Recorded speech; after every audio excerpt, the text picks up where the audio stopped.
thématique fait tomber tous les mensonges du diable. Amen. Et nous sommes là, nous avons touché depuis le samedi surpassé la foi. Donc il est important de véritablement connaître le moyen par lequel nous recevons la grâce.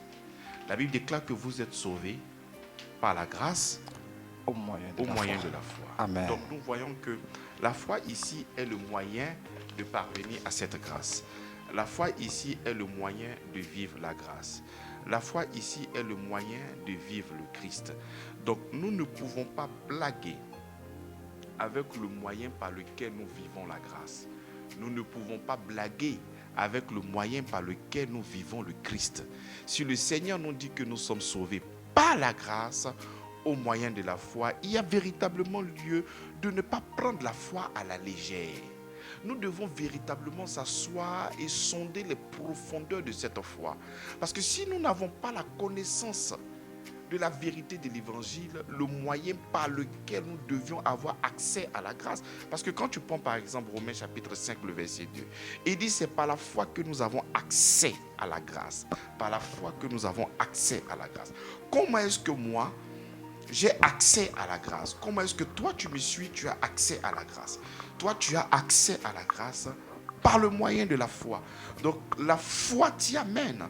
C'est cette foi qui t'y amène afin de pouvoir jouir de quoi? De cette grâce. Le diable ne peut pas s'attaquer à la grâce. Parce que la grâce, elle est déjà historique. Christ a déjà posé, Christ est déjà mort.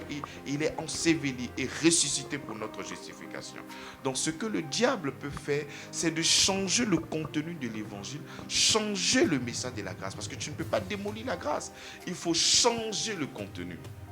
Et lorsque le contenu est changé, au lieu de croire en ce qui est juste, tu vas croire en ce qui est faux. Et quand tu crois en ce qui est faux, tu ne pourras donc pas vivre.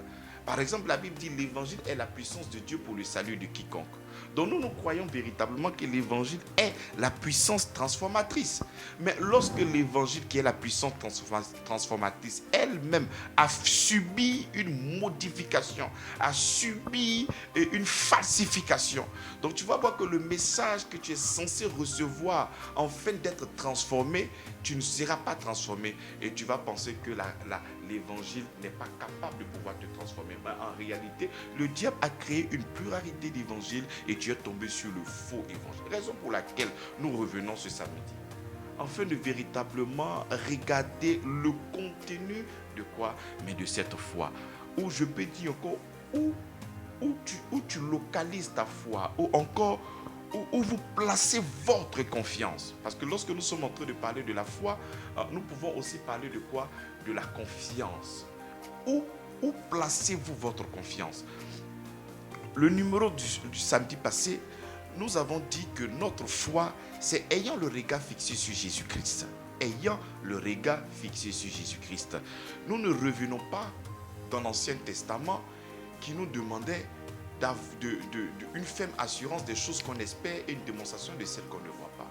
Tu vois, ceux qui ont possédé cette foi-là n'ont pas pu obtenir. Donc, la foi de ces anciens, c'était une espérance à ce que Jésus-Christ vienne. Mais nous commençons notre foi avec Jésus qui est déjà venu. Jésus ne va pas venir, il est déjà venu. Enfin, du moins, je parle du salut. Le salut est déjà venu. Donc, nous ne pouvons pas être dans cette génération et espérer que Christ vienne. Christ est déjà venu et espérer que le salut vienne. Le salut est déjà venu.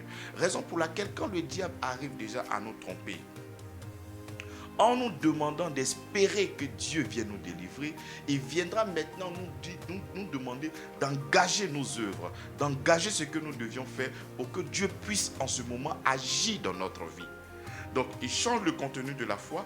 La foi n'est plus le regard fixé sur Jésus-Christ. Le contenu de la foi pour nous, c'est d'espérer que Dieu puisse changer. Et quand tu finis de te mettre dans cet espoir, il te demandera maintenant de poser des actions, de faire des choses afin que Dieu puisse te justifier au travers de tes œuvres. Et quand tu finis de te mentir comme ça, tu n'es plus dans la véritable foi. Nous allons continuer encore aujourd'hui en demandant à nos bien-aimés dans la foi, mais en qui vous faites confiance? Vous faites confiance à Christ, en la grâce? Vous faites confiance en vous-même ou vous faites confiance au diable. Parce que dans notre vie de tous les jours, ce sont ces trois entités-là qui sont toujours présentes dans notre vie. Amen. Soit je confiance à l'œuvre parfaite de notre Seigneur Jésus-Christ, ce qu'il a fait à mon endroit afin d'être sauvé, ou j'ai foi en ce que moi-même je ferai pour que Dieu puisse avoir la compassion pour moi. Ou de l'autre côté, j'ai plutôt foi en ce que Jésus, au diable. En lieu et place de foi, tu peux même confiance. Soit j'ai confiance en l'œuvre salvatrice de mon Seigneur, soit j'ai confiance en moi-même pour que Dieu puisse agir, ou j'ai confiance même au diable. Alors, lorsque nous prenons le numéro 1, qui est la foi en l'œuvre de notre Seigneur Jésus-Christ, nous parlons beaucoup de foi, n'est-ce pas? Mais cette foi, c'est une confiance, cette assurance de quelque chose ou de quelqu'un, tu vois. Mais la véritable foi, nous n'avons pas foi en quelque chose. Tu peux aller chez des féticheurs, tu peux aller chez des charlatans. Leur foi peut être, ou bien leur salut peut être des gris-gris, des objets apotopaïques. Mais nous, notre foi est liée à une personne. Et cette personne, c'est Jésus-Christ et ce qu'il a fait pour nous à la croix de Golgotha. Amen. Donc, lorsque nous sommes en train de dire que nous, le contenu de notre foi dans la nouvelle alliance cible une seule personne. Et j'appelle ici Martin Luther. Et lorsque j'étais en train d'aborder l'un des ouvrages, il m'a tellement surpris. Il dit l'homme n'est pas justifié par la foi. J'ai dit, mais qu'est-ce qu'il m'attend? Il continue. Il dit l'homme est justifié par la foi seule. C'est-à-dire pour mettre un point d'honneur, pour dire que c'est la foi seule. Seule. Une fois que tu rajoutes quelque chose, ce n'est plus la vérité de l'évangile. Amen. Donc lorsque nous sommes en train de parler de la foi, notre foi cible Christ. Notre foi cible Christ, son œuvre, sa souffrance, sa mort, son ensevelissement, sa résurrection pour nous. Romains 4, 25, il dit livré pour nos offenses, ressuscité pour notre quoi? Pour notre justification. Donc le contenu de notre foi, c'est le sacrifice que Jésus-Christ a fait pour nous à la croix de Golgotha. Par Amen. exemple, quand tu prends Romains chapitre 5, le verset 8, mais Dieu pour son amour envers nous, en ce que lorsque nous étions encore des pécheurs, Christ est mort pour nous. Tu vois, le Romains chapitre 4, le verset 25 nous dit livré pour nos offenses et ressuscité pourquoi? Pour notre justification. Amen. Donc nous croyons véritablement à l'acte, à ce que Jésus-Christ a fait à la croix de Golgotha. Et nous savons que tout ce qu'il a engagé, il a engagé pour que nous puissions avoir le salut. Il a engagé pour que nous puissions avoir la paix. Il a engagé pour que nous puissions être réconciliés avec le Seigneur. Il a engagé afin que nous puissions bénéficier de la relation entre Dieu et nous, étant privés autrefois. Donc tout ce que Jésus-Christ a fait, ça c'est le contenu. Et le contenu a un but. La dernière fois quand je tentais de prêcher à l'église, je parlais de la partie légale et la partie vitale. Donc tout ce que Christ a fait, c'est pour obtenir quelque chose pour nous. Et qu'est-ce qu'il a fait? Ce qu'il a fait, c'est pour obtenir notre paix, c'est pour obtenir la vie, c'est pour obtenir la réconciliation, c'est pour obtenir toutes choses. Donc lorsque moi je suis sur la terre des hommes et que je souhaite recevoir quelque chose de la part de Dieu, moi je vais m'appuyer tout simplement sur ce que Jésus-Christ a fait. Aujourd'hui, je vais aller tout doucement pour que mes bien-aimés puissent comprendre. Amen. Je vais m'adosser simplement sur ce que Jésus-Christ a fait, dans le travail que Jésus-Christ a fait à la croix de Golgotha. Est-ce que dans ce qu'il a fait, il y a la possibilité que je sois réconcilié avec Dieu, que je puisse bénéficier de la paix, que je puisse bénéficier de la justice, que je puisse bénéficier de l'amour, que je puisse bénéficier de tous les avantages liés à un enfant, à un père? Si oui, donc tout ce qu'il a fait est en ma faveur. Donc quand j'ai besoin d'une bénédiction, je vais m'adosser sur l'œuvre de la croix, je vais m'adosser sur ce que Jésus-Christ a fait, afin de pouvoir revendiquer des bénédictions.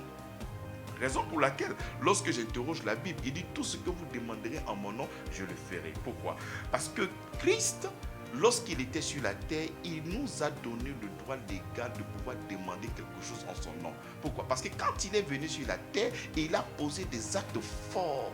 Il a posé des choses extraordinaires pour que nous puissions vivre cette bénédiction. Il a souffert, il a été insulté, il a été méprisé.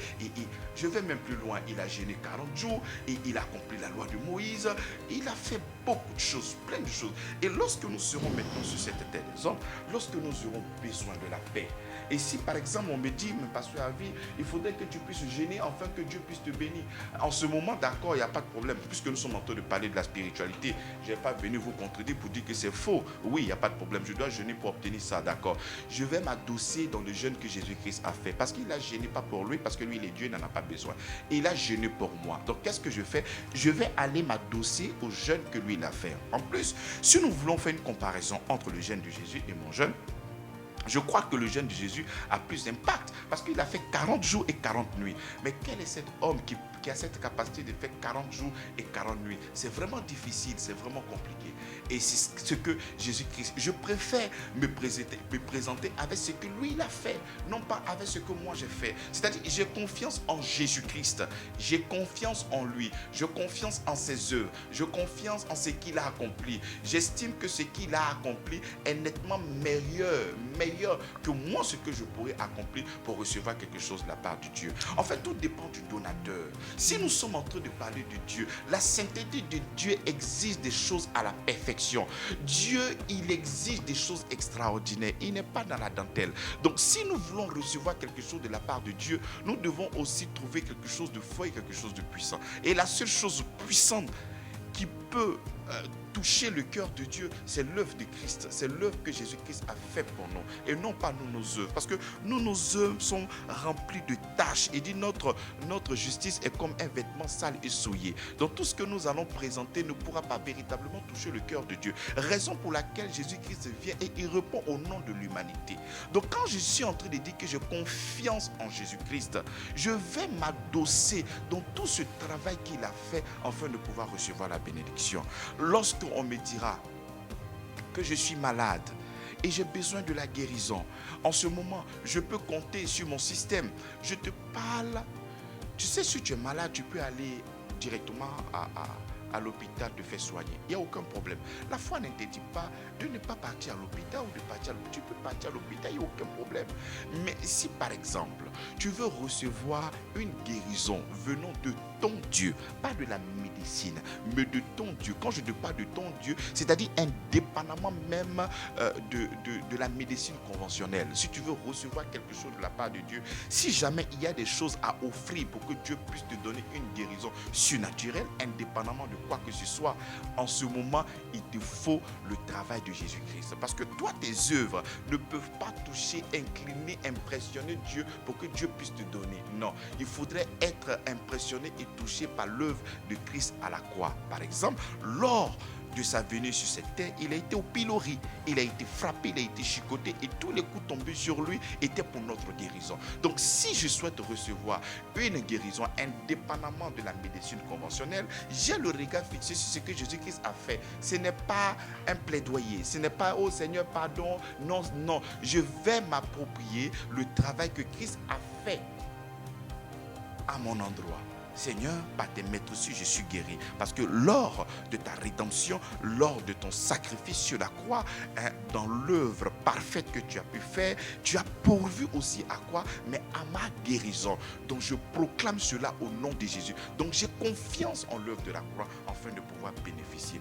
Donc en d'autres termes, lorsque nous sommes en train de parler de la foi, c'est d'avoir le regard fixé sur le travail formidable, le travail magnifique, le travail majestueux de l'œuvre de notre Seigneur Jésus-Christ. Donc nous nous appuyons dessus. Je prends encore un autre cas simple. J'ai besoin du travail. J'estime que j'ai tellement cherché le travail que j'ai besoin d'une touche. J'ai besoin que Dieu fasse quelque chose. En ce moment, qu'est-ce que je dois faire?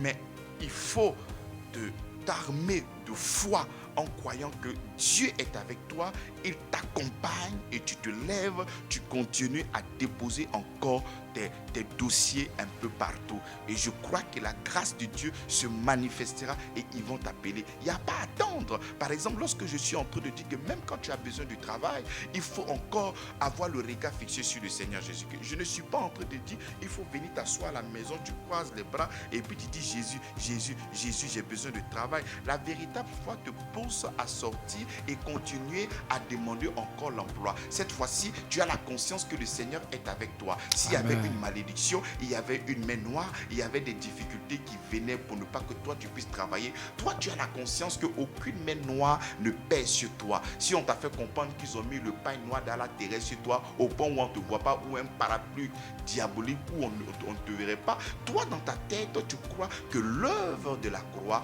t'a délivré de la puissance des ténèbres. Donc tu marches en nouveauté de vie en ayant la confiance totale en Christ qui t'a délivré des puissances des ténèbres. Donc quand nous disons il faudrait avoir confiance en Jésus, je ne suis pas en train de parler d'une attente infernale où tu t'assois et puis j'attends la prophétie. Non, il n'y a pas à attendre. C'est-à-dire lorsque nous considérons que nous sommes délivrés, nous posons des actes, nous nous levons et nous agissons conformément à la foi, conformément à cette parole que nous avons dans notre cœur au nom de Jésus-Christ. Un exemple assez simple, quelqu'un te dit que je vais t'abattre, je vais te tuer en sorcellerie.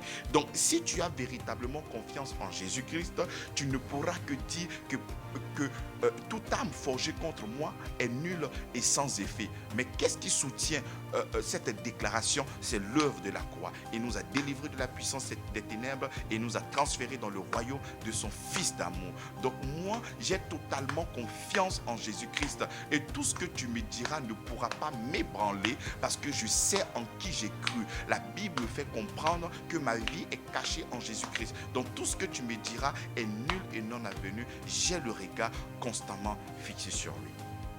Ça, c'est la véritable foi. Et si vous voulez encore beaucoup d'ingrédients, c'est de retourner sur la plateforme. Nous avons plusieurs prédications et plusieurs thématiques où nous avons déversé le contenu de la foi.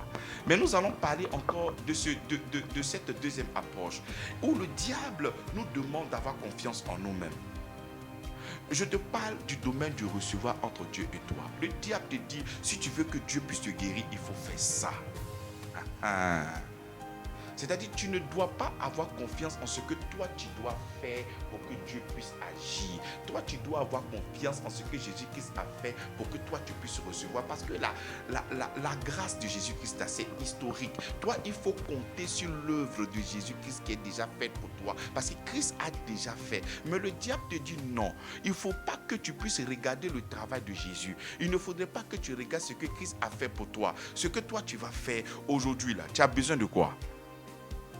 Tu as besoin d'un travail, non?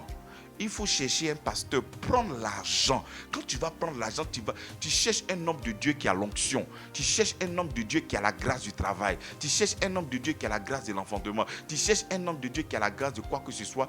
Dès que tu le vois, tu prends l'argent et tu sèmes en lui. Et cette grâce qui est sur sa vie là, ça va venir sur toi. Ça, c'est Satan qui est en train de te parler. Parce que la Bible dit du riche qu'il était, il s'est fait pauvre en fait de nous enrichir. Maintenant le diable te dit, si tu vois quelqu'un dans ta famille, tu vois quelqu'un au village, tu vois quelqu'un dans ton entreprise, tu vois qu'il est riche là, ce que tu as fait, tu prends ton argent et tu viens s'aimer en lui. Et quand tu vas venir s'aimer en lui, tu vas voir que cette bénédiction là va s'attacher à toi. Donc ça c'est le son du diable. Le diable cherche à te tromper. Il ne veut pas que tu puisses t'accommoder à la véritable foi. Donc il va chercher toujours des moyens afin de pouvoir t'écarter au véritable évangile. Donc c'est comme ça que le diable vient, il te trompe, il va te dire voilà, il faut faire comme ça, il faut faire comme ça. Il peut te dire encore, il faudrait que tu puisses poser, il faudrait que tu sois une bonne personne. Et si tu es une bonne personne, c'est à ce moment-là que Dieu va te bénir. Je ne suis pas en train de dire que tu dois être une mauvaise personne. Lorsque nous sommes en train de parler de l'évangile, il faut bien écouter. Je ne suis pas en train de dire qu'il faut que tu sois une mauvaise personne. Mais le moyen par lequel nous recevons de Dieu n'est pas ta capacité à te présenter devant Dieu en te rendant juste toi-même. C'est Dieu qui te déclare juste par la foi en Jésus-Christ. Donc le diable te demandera, il faudrait que tu puisses bien te comporter. Et quand tu vas bien te comporter, c'est là que Dieu va te bénir. Et quand il te parle comme ça ressemble à quelque chose qui est vrai. Ça ressemble à quelque chose qui est vraiment logique. Tu vois, alors que c'est subtil. C'est le diable encore qui vient de te parler. Parce que tu vois que aussi simple la phrase, Christ est écarté. Si tu veux que Dieu puisse te bénir, voici, il faut être une belle personne. il faut respecter ton papa. Encore, je vous dis, je ne suis pas en train de dire qu'il faut désobéir à ton père. Je suis en train de parler du domaine de recevoir entre Dieu et toi. Le moyen par lequel l'homme serait qualifié pour recevoir quelque chose de la part de Dieu, c'est en ayant la foi en Jésus-Christ, en ayant la foi en ce que Jésus-Christ a fait. Donc le diable maintenant vient, il va te dire, il faudrait que tu sois une bonne personne. Il faut que tu puisses partir à l'église, il faut que tu puisses payer ta dîme, il faut que tu puisses gêner, il faudrait que tu puisses essuyer l'église, il faut que tu fasses ci, il faut que tu fasses ça, il faut essayer de mériter l'amour de Dieu, il faut vraiment faire tout ça. Et quand tu vas faire, quand Dieu va te regarder, il va dire, ouais, mon petit là, non, non, non, non. Tu vois, là en ce moment, tu vois, lorsque tu es en train de faire, je crois que tu crois que tu as la foi en Jésus-Christ. En réalité, tu as la foi en ce que tu vas produire et Dieu maintenant va agir sur ce que toi tu as pu produire. Raison pour laquelle la Bible dit, si la justice s'obtient par les œuvres, mais Christ est mort en vain. Si toi tu veux te justifier en ce qui concerne cette guérison par tes propres œuvres, donc Christ ne sert à rien. Si toi tu veux te justifier pour cette promotion, c'est que Christ ne sert à rien. Si toi tu veux te justifier pour l'éternité, pour la sanctification, pour la rédemption, mais c'est que Christ ne te sert quoi? À rien. Donc en réalité, ce n'est pas véritablement le contenu de l'évangile. Le diable est en train de nous tromper pour que nos regards ne soient pas fixés sur Christ. Le regard ne soit pas fixé sur Christ. Pour que le regard soit fixé sur Christ, il faudrait que nous puissions regarder Jésus-Christ. Si tu ne vois pas Jésus-Christ, tu ne vois pas Dieu. Il dit, je suis le chemin, la vérité et la vie. Donc, bien aimé dans la foi, c'est là que beaucoup de personnes, parce que cette foi, elle est vaine et elle est dangereuse. Pourquoi je dis qu'elle est vaine? Parce que cette foi rencontre une des œuvres mortes. Parce que toi, ta justice, elle est faible. Quand tu prends par exemple Jacques 2,10. Jacques 2,10. Donc, je prends pour ceux qui ne connaissent pas le verset, prenez ça, sinon je l'ai déjà dans mon esprit, car quiconque observe toute la loi, mais pêche contre un seul commandement devient coupable de tout. Mais je prends rapidement pour que vous puissiez voir. Voilà. Car quiconque observe toute la loi, mais pêche contre un seul commandement, mais devient coupable de tout. Donc, si toi, par exemple, le diable te met à cœur que tu dois faire bien des choses afin de pouvoir mériter, tu vois, lorsqu'il te pousse comme ça et que tu essaies maintenant d'aller sur ce chemin-là, mais en réalité, tu es en train d'embrasser la loi. Alors que quand tu embrasses la loi c'est la totalité. Donc, si tu n'arrives pas à faire la totalité, c'est comme ça que tu ne pourras pas encore recevoir. Lorsque tu vas aller voir Galate, il va te dire, c'est parce qu'il dit, tous ceux qui s'attachent aux œuvres de la loi sont sous la malédiction, parce qu'il est écrit, et maudit soit quiconque n'observe pas tout ce qui est dans le livre de la loi. Donc le diable t'envoie dans le domaine de la loi, mais pour que tu sois encore frappé de la malédiction, mieux, pour que tu demeures sur la malédiction, mais pour que tu sois sous la bénédiction, il faut te trouver en Christ et il ne veut pas cela. Je ne suis pas en train de dire que tu dois mal te comporter. Je ne suis pas en train de dire que tu ne dois pas aller à l'église. Je ne suis pas en train de dire que tu ne dois pas donner ta dîme. Je ne suis pas en train de dire que tu dois mal te comporter. Non, ces choses-là ne sont que des reconnaissances liées à Dieu parce qu'il nous a aimés, nous le faisons en retour pour témoigner notre amour. Mais le moyen par lequel toi tu vas recevoir quelque chose de la part de Dieu, ce n'est pas par toi, pour ne pas que tu te glorifies. C'est là qu'Éphésiens entre. Il dit, vous êtes sauvés par la grâce au moyen de la foi et cela ne vient pas de vous. Ce n'est point par les œuvres, afin que personne ne se glorifie. Donc tout ce que tu vas recevoir de la part de Dieu ne viendra pas de tes efforts, non, de tes œuvres, mais viendra de la foi en Jésus-Christ. Il faut savoir que pour recevoir quelque chose de la part de Dieu, c'est uniquement que par la foi seule. En fait, si tu veux recevoir quelque chose de la part de Dieu, seul. Donc le diable vient, il te ment et il va engager maintenant quoi? Tes œuvres. Tu dors, on veut te tuer en sorcellerie. Il faut te lever, il faut combattre. Combat. C'est là, je combats. C'est une bonne chose. Aucune personne ici n'a pas combattu. On a combattu, on a détruit les hôtels. On a découpé le Léviathan. On a tué Mami Wata. On est sorti victorieux. L'année prochaine, on est venu encore. On a tué. On a coupé nos cordons ombilicaux. On a détruit la famille paternelle. On a détruit la famille maternelle. On a tué la famille paternelle de notre mari. On a fini de faire ça. La troisième année, on encore, on vient, on tue encore. Un perpétuel combat, alors que le message de l'ange à Marie, il dit paix sur la terre. Mais chaque mois tu combats, chaque nuit tu combats, chaque année tu combats. Mais quelle est donc cette paix? Ce n'est pas une paix, c'est un leurre, c'est un mensonge. Donc le diable vient te faire comprendre que l'œuvre de la croix en réalité n'est pas parfaite. Pour que toi tu puisses être délivré, voilà ce que tu dois faire. Je dis et je rappelle, pour ceux qui viennent de nous prendre, la foi est le moyen par lequel nous recevons la grâce. Tu ne peux pas blaguer avec ça. Il faut véritablement comprendre cela. Cette prédication-là, il faut aller réécouter. Parce que le diable, c'est un menteur. Il ment. Ce gars-là, on doit l'arrêter. C'est un menteur, donc fais attention à ce qu'il te dit. Donc il te responsabilise. Il dit il faut faire comme ci, il dit il faut faire comme ça, il dit il faut faire comme ci. Et quand tu fais ça, c'est un danger. Parce qu'au lieu de t'approcher même du Seigneur, tu ne t'approches pas du Seigneur, tu t'approches de l'orgueil. Parce qu'arriver, voilà pourquoi tu vas trouver des gens à l'église qui sont des orgueilleux. Et tu vas les voir comme des chrétiens. Oh, des orgueilleux. Surtout même, il y a un département qu'on appelle intercession. Tu vois, ce sont des vieilles personnes souvent qui sont là-bas. Non, nous là, vous êtes bénis, c'est pas nous, on prie à côté ici. Hein. Donc quand vous gagnez là, venez nous donner un peu. Ah, donc, le travail que Jésus fait là-bas comme intercesseur, là, ce n'est pas lui qui fait, hein, c'est toi qui fais. Mais si toi tu fais là, pourquoi tu n'as pas fait pour que toi-même tu puisses avoir l'argent? Donc toi tu dis maintenant comme le féticheur, toi tu fais pour les autres, mais ça ne marche pas sur toi. Ça devient maintenant de l'orgueil. Même le pasteur qui ne te présente pas Christ, mais qui te présente ce que lui doit faire. Lui, ce qu'il va faire. C'est là que toi, tu vas avoir. C'est de l'orgueil. Ne pas avoir le regard fixé sur le Seigneur Jésus-Christ, c'est de l'orgueil. C'est pas autre chose. Donc, la foi qui cible nos œuvres là, mais elle est dangereuse. Parce que tu deviens orgueilleux. Et qu'est-ce que la Bible dit? La Bible dit qu'il résiste aux orgueilleux. Mais tu seras résisté lorsque tu te présentes avec tes œuvres. C'est-à-dire même un inconverti même est mieux. Parce que venir tes œuvres, c'est fait affront à notre Seigneur. Tu es un orgueilleux. Donc bien aimé dans la foi, ne tombons pas encore dans les pièges de l'ennemi. Encore, tu peux me dire, mais pourquoi pasteur, tu ne veux pas que j'ai confiance en toi? Non, regarde ce que la Bible dit. La Bible dit que celui qui se glorifie dans le Seigneur Jésus-Christ. Donc, je peux tout par celui qui me fortifie. C'est comme ça que moi, je sais que j'irai très loin par la grâce de Dieu, tu vois. Je peux me glorifier, mais je me glorifie dans le Seigneur. Moi, je sais que je suis un homme moins par la grâce du Seigneur. C'est-à-dire, c'est lui qui est en avant, c'est lui qui est en arrière. Tu vois, il est la mort et la balle. Il est tout pour moi, tu vois. Donc, je ne ferai jamais une déclaration sans me reposer sur lui. Parce que c'est lui qui est ma force, c'est lui qui est ma capacité, c'est lui qui est tout pour moi. Amen.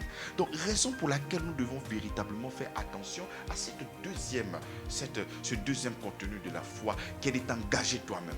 Raison pour laquelle tu vas voir des gens qui sont enfants de Dieu, mais qui commencent à chercher la guérison, qui cherchent ici, qui tournent là-bas. Je ne suis pas en train de dire que tu n'as pas parti à l'hôpital. Hein. Non, mais tu ne peux pas aller dans un monde spirituel. Ah, j'ai vu un homme de Dieu à qui je vais donner ça pour qu'il puisse agir. Non, j'ai vu un charlatan. Non, il y a même des soi-disant chrétiens mais qui vont voir maintenant des féticheurs, tellement que c'est compliqué sur leur vie. Mais c'est un mensonge, bien aimé dans la foi. C'est un mensonge. Dans le monde immatériel, la seule personne qui reçoit toute chose et dit Père, la gloire que tu m'as donnée, je leur ai donné la gloire que Christ a reçue lors de sa mort, son ensevelissement et sa résurrection. Quand il a été glorifié, il a partagé cette gloire-là avec toi. Donc c'est en lui que nous avons tout, que nous avons quoi? Mais la plénitude. Et maintenant, le troisième contenu de la foi, c'est la foi, une foi destructive. Ça, c'est la foi en ce qui est pas positif, mais négatif. Parce que quand nous prenons les deux, là, nous comptons sur Jésus-Christ. Tu vois, c'est positif. Là encore, nous comptons sur nous-mêmes afin de faire des choses qui sont bien pour que nous puissions avoir la faveur de Dieu. Tu vois, c'est positif. Mais cette fois-ci, la foi, les gens, en réalité, ce troisième point, personne ne va dire, mais qui a confiance au diable? Mais qui peut avoir foi au diable? Le pasteur là-même, il est quitté où? Mais pourtant, c'est ce que nous faisons chaque jour de notre vie. Quand par exemple, par la bouche d'un faux type, d'une fausse personne, d'un sorcier, et qu'il te dit que toi, tu ne vas pas réussir, et que tu gardes cette parole-là, et le gars a dit qu'il n'est pas réussi, mais tu as foi au diable. Parce qu'au lieu d'avoir confiance en cette parole qui dit que tu es béni de toutes sortes de bénédictions dans les lieux célestes en Christ, c'est cette parole négative-là que tu es en train de garder dans ton cœur, que tu es en train de cultiver, tu es en train de ruminer. Donc au lieu et place de croire en ce que Christ a déclaré sur ta vie, toi tu commences à nourrir, à garder la parole de Satan te concernant. Mais comment est-ce que tu peux accepter le Seigneur Jésus-Christ? Tu finis d'accepter le Seigneur Jésus-Christ. La Bible dit que son esprit est venu habiter en toi. Ton esprit et son esprit forment un seul et même esprit. Colossiens entre et dit que tu as été délivré de la puissance des ténèbres. Il dit que tu as été délivré, pas qui va te délivrer. Tu as été délivré de la puissance des ténèbres et il a transféré dans le royaume de son fils d'amour. Tu as cette connaissance-là et on vient te dire que non, tu es encore possédé. Et puis tu dis, ok d'accord, je brise le démon qui est en moi. Je brise le démon qui est... Mais tu crois, c'est-à-dire, au lieu de croire en Jésus-Christ, en ce qu'il a fait, toi tu crois au diable encore qui te possède.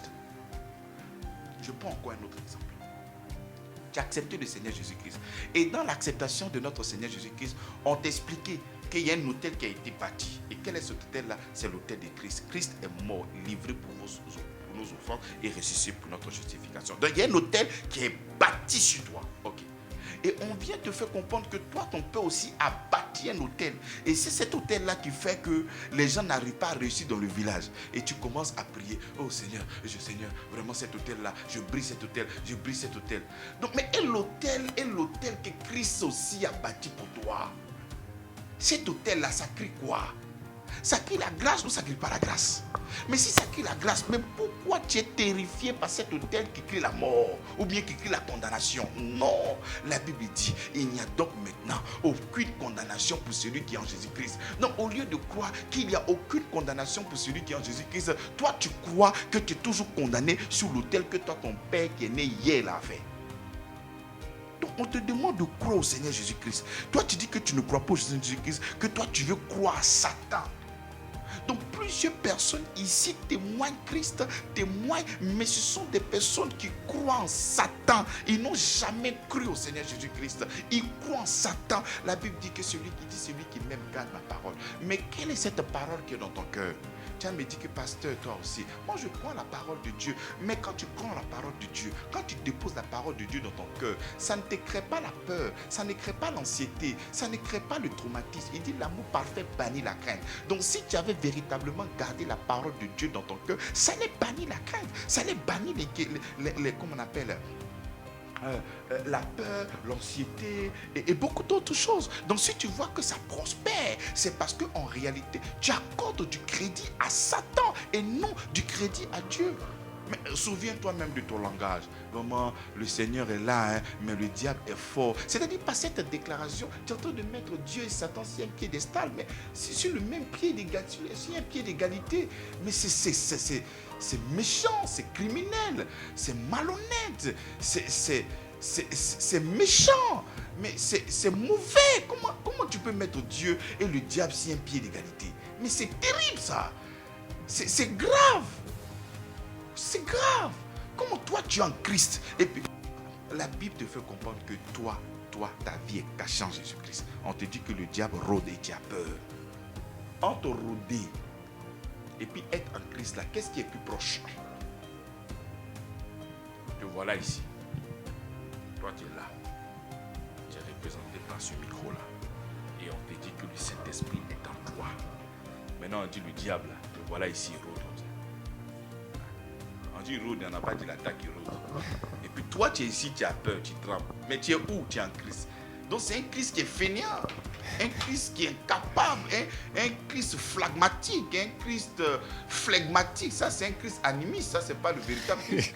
Ça c'est un faux Christ. Amen. Tu as le véritable Christ et puis toi tu trembles, tu as peur. Mais je me pose la question, mais c'est en qui nous avons dit? C'est quel Jésus à qui nous avons dit oui et amen? Vous voyez? Donc vous voyez cette histoire de foi là. Vous voyez où ça part? Parce que tu es en train de crier, j'ai la foi, j'ai la foi, j'ai la foi. Mais en réalité, cette foi-là, au lieu de poser cette foi sur la grâce qui est l'œuvre de notre Seigneur, cette foi, tu prends cette foi et tu la poses sur tes propres œuvres. Ça ne marchera pas. tu prends cette foi-là, tu la poses sur les œuvres du diable. Et comment ça peut passer? Comment ça peut passer? Cette foi-là, il dit c'est par la grâce que nous avons accès. C'est par la foi que nous avons accès à la grâce. Donc cette foi-là, mais elle cible Christ. Elle cible ce que Jésus-Christ a fait. C'est elle que nous regardons. C'est en elle que nous sommes édifiés. C'est en elle que nous sommes restaurés. C'est en elle que nous sommes sauvés, bien-aimés dans la foi. Je vous demande, par la compassion de notre Seigneur Jésus-Christ, de ne pas croire au diable. Il faut ne croire pas au diable. Je te demande pardon. S'il te plaît. Parce que lorsque tu as peur, lorsque tu crois au diable, qu'est-ce qui se passe? Tu as peur. Mais lorsque tu as peur, c'est une servitude. Est-ce que vous savez qu'il y a des gens qui ont tellement peur d'investir qu'ils préfèrent garder leur argent près d'eux? Ils ont tellement gardé l'argent près d'eux, ils sont morts. Jusqu'à présent, il faut savoir qu'il y a des gens encore qui ont aussi bien de 5 000, ils ont 100 milliards, tellement ils ont caché l'argent, ils avaient peur d'investir. Vous voyez, c'est une servitude infernale. Et c'est comme ça que le diable passe par toutes ces choses-là afin de pouvoir nous tenir en captivité. Au point où nous arrivons véritablement pas à voir la gloire et cette grâce de notre Seigneur Jésus-Christ. Bien-aimés, réveillons-nous. Réveillons-nous. Ce christianisme-là est vrai. Donc, le diable vient dans ce christianisme et il essaie de nous mentir pour ne pas que nous puissions toucher au véritable message, pour ne pas que nous puissions toucher à la véritable grâce. Parce que si nous touchons à la véritable grâce, mais ça sera magnifique et extraordinaire. Donc tout ce qu'il est en train de faire, il est en train de changer le contenu de la grâce, il est en train de changer le contenu de l'évangile, il est en train de te mettre au centre. Il te met au centre pour que tu aies les regards fixés sur toi. Lorsque Pierre voit Jésus, il dit ordonne que je vienne vers toi. C'est parce qu'il ne comptait pas sur lui. Mais le diable te demande de compter sur toi. Pierre pouvait directement vouloir marcher sur l'eau. Mais il dit non, si ce qui est vraiment le maître, ordonne que je vienne vers toi. C'est toi qui dois ordonner. Tu vois? Donc quand c'est comme ça, tu as le regard fixé sur lui. Mais après, lorsqu'il y a eu un peu de vent et de tempête, il a commencé à regarder à lui-même. Parce que regarder à lui-même, c'est réaliser qu'il est en train de marcher sur l'eau alors que ce n'est pas normal. Et lorsqu'il a commencé à regarder à lui-même aux difficultés, sa foi et le doute ont commencé à envahir son cœur et ploum, il a commencé à s'enfoncer. Le Seigneur vient vers lui et dit, oh, le peu de foi, pourquoi tu doutes?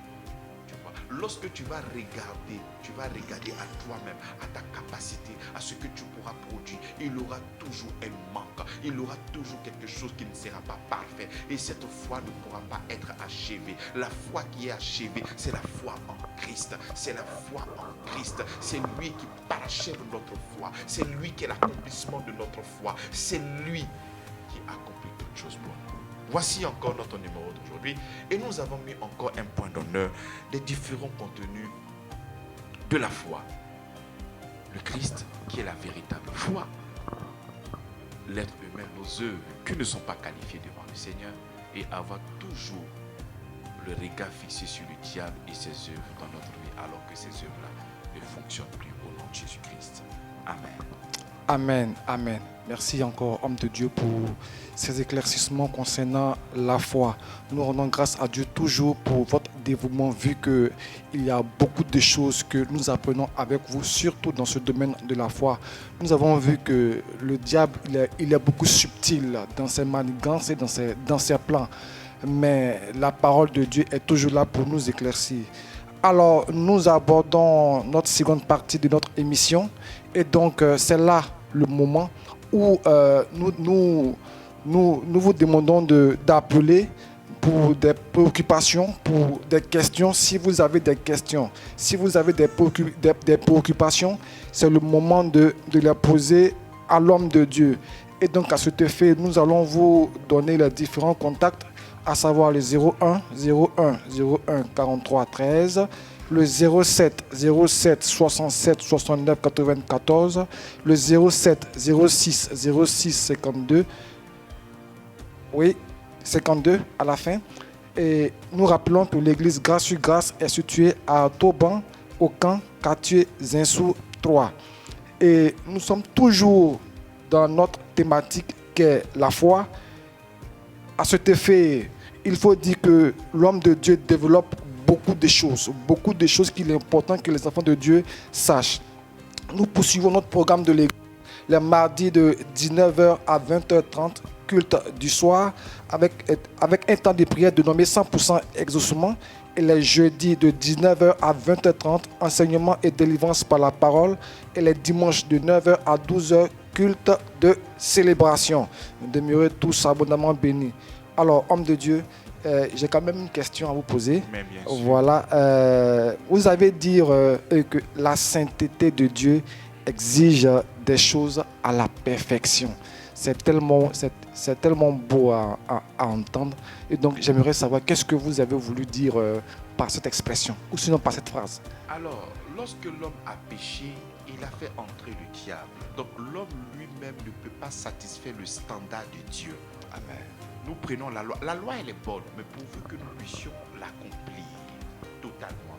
Mais si nous n'arrivons pas à accomplir cette loi, ce qui est bon va nous créer la mort. Donc l'être humain ne peut pas accomplir la totalité de la loi. Donc la sainteté de Dieu exige la perfection, alors que cette perfection n'est pas en nous. Oui. Raison pour laquelle nous ne pouvons pas nous présenter devant le Seigneur avec nos œuvres, parce que nous sommes imparfaits. Raison pour laquelle Christ vient nous représenter. Donc en lui, il y a la perfection. D'accord. Mais tu as dit que l'homme est imparfait.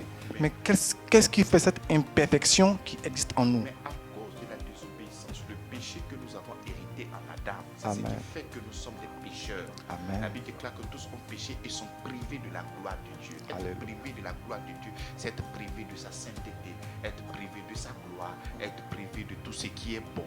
Amen. Donc comme nous sommes privés, nous sommes aussi frappés par cette malédiction et nous portions cette nature qui est pécheresse. Alors porter cette nature pécheresse dit que nous sommes esclaves du péché. Donc quelqu'un qui est esclave du péché ne peut pas respecter le standard de Dieu.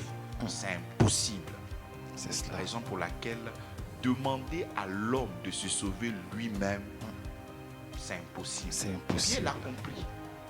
Il dit, mais qui donc peut être sauvé?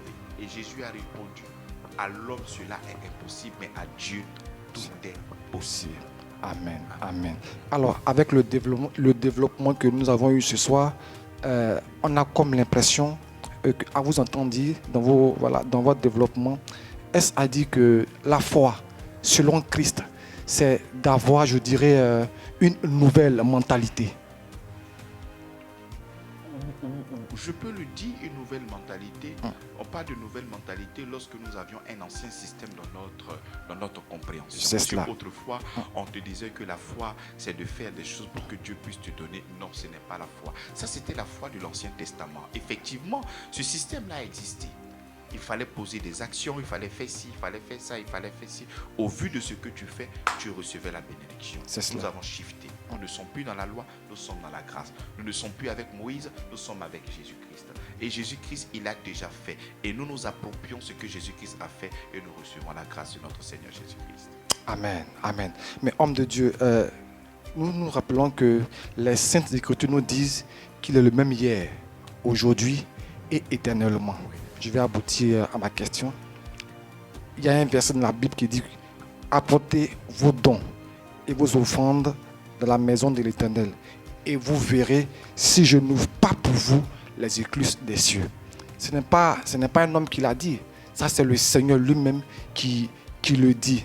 Alors que vous nous dites que notre foi ne doit pas être basée sur nos œuvres, mais plutôt sur l'œuvre de la croix en Christ. Alors que Dieu nous demande ici dans ce verset d'apporter à la maison de l'Éternel pour recevoir. Très bien.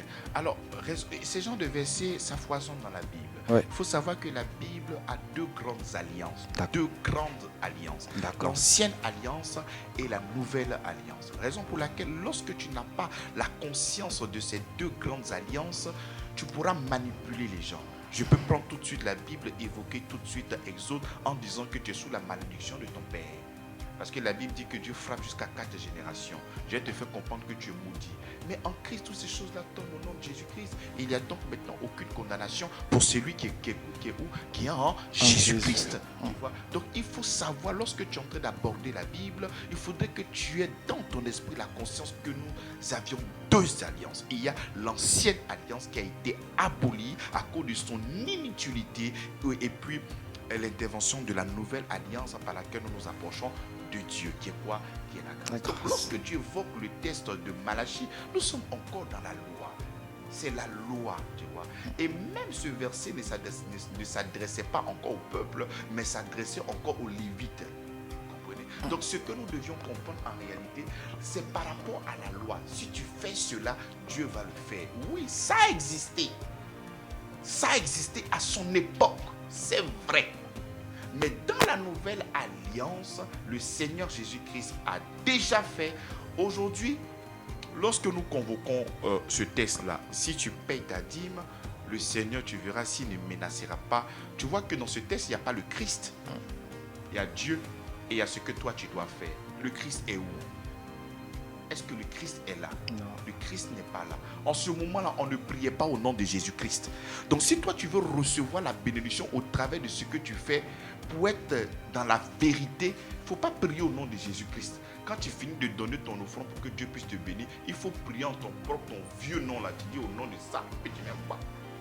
Et puis tu vas recevoir maintenant la bénédiction. Parce que quand tu dis au nom de Jésus-Christ, cela veut dire que cette prière n'est pas faite par moi, mais elle est faite par Jésus-Christ. Et Jésus produit toutes les œuvres afin de pouvoir recevoir la bénédiction. Donc il y a l'ancienne alliance et il y a la nouvelle alliance. Donc quand tu convoques cela, je te pose la question. Pour le pardon de tes péchés, est-ce que tu viens avec un animal? Non. Mais pourquoi tu ne viens pas avec un animal? Parce que Christ a tout fait à la Mais croix. si Christ a tout fait, il a aussi tout fait en ce qui concerne aussi l'offrande pour que Dieu puisse venir nous protéger. Je ne suis pas en train de dire par derrière que tu ne dois pas faire des offrandes. Je ne suis pas en train de dire par derrière que tu ne dois pas donner la dîme. Mais je suis en train de dire la source, ce n'est pas ce que tu fais. Non, toi tu n'es que la réponse. La source c'est Christ et la réponse c'est toi. Il nous a aimé le premier et nous l'aimons en retour. Donc quand moi je suis en train d'œuvrer, lorsque je suis en train de manifester la générosité, ce n'est pas dans le but de recevoir, parce que j'ai déjà reçu en Christ. C'est dans le but de lui dire Seigneur merci. Effectivement, c'est par toi et pour toi que j'ai eu ces choses-là. Amen, amen. Alors nous rappelons les différents contacts pour les appelants. Le 01 01 01 43 13, le 07 07 67 69 94, le 07 06 06 06 52. Et nous rappelons que l'église Grâce sur Grâce est située à Toban au Camp, quartier Zinsou 3. Le programme de l'église est donné comme suit: les mardis de 19h à 20h30, culte du soir avec un temps de prière dénommé 100% exaucement, et les jeudis de 19h à 20h30, enseignement et délivrance par la parole. Les dimanches de 9h à 12h, culte de célébration. Alors, nous sommes toujours sur notre thématique de la foi. Et donc, à savoir, homme de Dieu, j'ai aussi une autre question. Donc, nous sommes avec ce que nous avons développé aujourd'hui, et ça dit que nous sommes très souvent victimes de nos propres choix, étant des chrétiens. Est-ce que nous sommes victimes de nos propres choix? Oui. Mais que tu sois chrétien, que tu ne sois pas chrétien, on est toujours victime de nos propres choix. La chrétienté est toujours comme ça. On est toujours victime de nos propres choix. Raison pour laquelle il faut toujours choisir Christ. C'est cela. En fait, j'aborde ce volet parce que très souvent, on a des chrétiens parmi nous qui disent, voilà, je ne sais pas ce qui m'arrive, je ne comprends pas pourquoi ma vie est ceci, pourquoi ma vie est comme ça. C'est pourquoi je pose cette question pour ces gens de personnes qui ajustent. Oui, depuis que le péché est entré, nous avons donné le droit légal au diable de nous maltraiter. Et Christ est venu pour nous sauver. Et son bras est tendu. Il dit, qui a reconnu, c'est Ésaïe qui prophétise. Il dit, qui a reconnu le bras de l'Éternel? Parce que le bras de l'Éternel est tendu en fait de pouvoir nous enlever de ce tohu-bohu, de cette souffrance, de cette malédiction. D'accord. Le bras est tendu. Nous devons recevoir ce bras-là par la foi. Nous devons nous agripper, nous devons toucher le Seigneur de l'Esprit.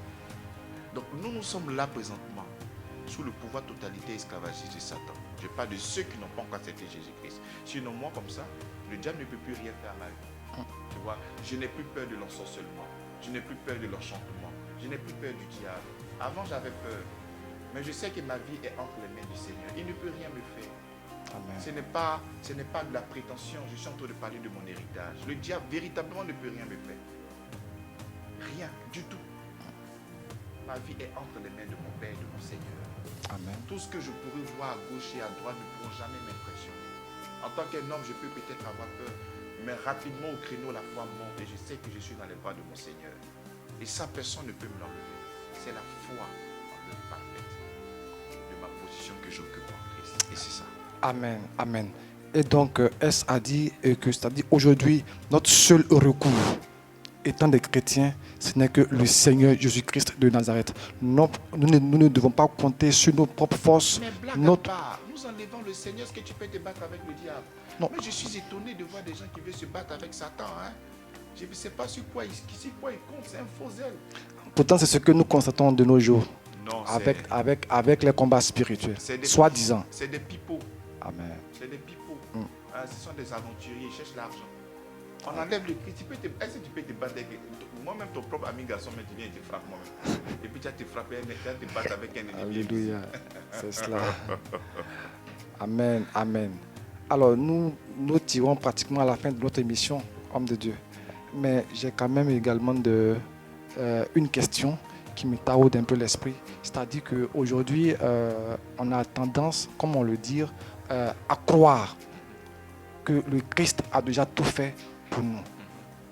C'est formel, c'est écrit, mais je me demande des fois, est-ce que c'est pas, disons, une sorte de lassisme pour le chrétien, voilà, qui dit qu'aujourd'hui, voilà, parce que le Christ a tout fait, donc lui, il n'a plus rien à faire, il compte uniquement sur le Christ pour pouvoir avancer, et c'est comme ça, Non. Mais voilà. Christ a tout fait, pourquoi tu t'habilles pour sortir? Il faut rester nu, tu as sorti.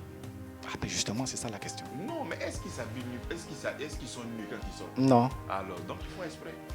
Quand on dit Christ a tout fait, on ne te dit pas de ne pas aller chercher le travail. Amen. On te dit Christ a tout fait, on ne te dit pas non.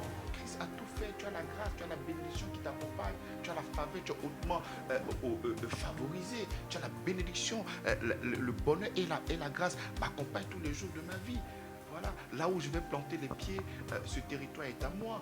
Voilà, toutes ces choses me seront soumises au nom de Jésus-Christ. Aucune personne ne pourra m'assujettir, c'est moi qui assujettis, parce que j'ai été créé pour cela. Amen. Tu vois? Mais nous avons la conscience de l'œuvre de la croix et nous agissons. Amen. Et nous agissons, c'est comme ça. Amen. Donc ceux qui disent que non, Jésus-Christ a tout payé, je m'assois, parce que la Bible n'a pas dit ça. La Bible parle d'une foi agissante. c'est cela. Donc celui qui dit que tout ce Christ a tout fait à la croix, s'il a vraiment tout fait, tu dis qu'il a tout fait, tu ne dois plus rien faire. Pourquoi pour dormir, tu fermes tes yeux? Je suis venu fermer tes yeux pour toi. Non. Alléluia. Non, ce n'est pas ça. C'est des fainéants. Il y a des fainéants qui ne veulent pas travailler, qui ça tout fait, je m'assois. Non, la Bible n'a pas dit ça. Non. Il nous a même envoyé pour aller annoncer l'évangile, n'est-ce pas? C'est cela. Voilà. Donc, du côté immatériel, nous devons comprendre que la force qui nous accompagne, c'est le Seigneur. Mais les membres, c'est nous qui sommes engagés, c'est nous qui avons le corps. Tu vois. Mais la force qui nous accompagne, c'est notre Seigneur qui nous accompagne. Amen. Amen. Alors, homme de Dieu, nous sommes en fin d'émission. Voilà, je ne sais pas si vous avez, je dirais, un résumé approximatif à donner au peuple de Dieu pour pouvoir, je dirais, en tout cas, retenir quelque chose de tangible de votre message. Une prière finale ou... Non, un résumé. Voilà, pas une faire prière. Attention au contenu de l'évangile. Si la Bible déclare que c'est par la foi que nous avons accès à la grâce, fais attention au message que tu reçois. Fais attention à ton prédicateur, fais attention à la voix qui te parle. Parce que si cette voix qui te parle n'est pas la voix du Seigneur Jésus-Christ, tu risques de croire, mais ta foi sera vaine. Tu vois, et cette foi peut être aussi très dangereuse et destructive pour toi. Donc faire attention. La véritable voix qui sauve, qui restaure, c'est la voix du Seigneur. C'est la voix de la grâce, c'est la bonne nouvelle, c'est l'œuvre parfaite de Christ. Voilà. Amen, amen. Alors, notre émission tire maintenant à sa fin. Nous allons demander à l'homme de Dieu de clore avec la prière. Seigneur, merci pour ton amour. Tu es bon et tu es bon. Merci Seigneur pour tes enfants. Merci pour ces personnes qui sont là, qui veulent comprendre. Merci Seigneur parce que Dieu nous aide dans notre faiblesse pour que nous puissions toujours avoir le regard fixé sur toi, Jésus-Christ. Nous voulons vivre l'œuvre de la croix. Nous voulons vivre tout ce que tu as acquis pour nous, Seigneur. Cette guérison, nous voulons la vivre. Cette restauration, nous voulons la vivre. Ce salut, nous voulons la vivre. Merci Seigneur Jésus, toi qui vis règne encore des siècles et des siècles. Amen. Amen. C'est en ces mots que notre émission prend fin. Merci à tous nos auditeurs. Bon week-end et que Dieu vous garde.